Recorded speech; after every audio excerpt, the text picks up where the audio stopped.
Usapang putputan. Ang pagbubusina ay isang paraan na pagwa-warning. Huwag nating gawing culture na huwag nating kasanayan na kapag pumutput nakaka-istorbo. Nasa kalsada kayo, unless nasa malapit kayo sa simbahan, malapit kayo sa mga eskwelahan, medyo iwas-iwasan yung bumusina. Pero kung mga nasa kalsada kayo, highway, yan. Pero lagyan nyo ng konting warning na hindi naman lumalabas na galit. Alam naman natin yung lalabas na galit, di ba? Paan! Yung tuloy-tuloy. Lagyan nyo ng rhythm. Para yung maririnig kayo, hindi yung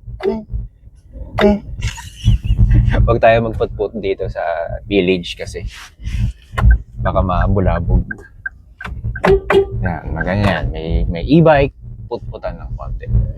Yan lang ang tanging lengguwahe. Kaysa yung lalabas ka at sisigaw ka, lalabas ka talagang galit kasi sumisigaw ka eh.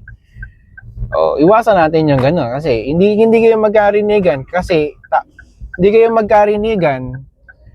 Kaya ang lalabas, kahit ikaw, sisigaw kasi alam mong gusto mong maparating yung mensahe na gusto mong maparating doon sa malayong tao na nasa loob din ng sasakyan o nasa loob ng helmet din. Hindi kayo magkakarinigan.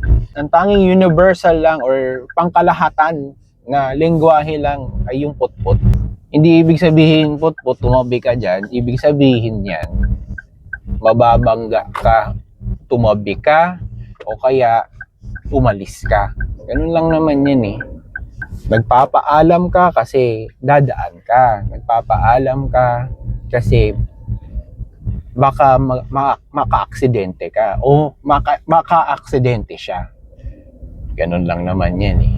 Diba? Madaling intindihin ang mga ganitong diskarte. Yung lang palang pag-iintindi mo. Ganun lang yung utak mo. Marami pa kaming mahabang video sa YouTube channel natin. Ako po si Soned. Yeah, bye-bye, Pincha Bye.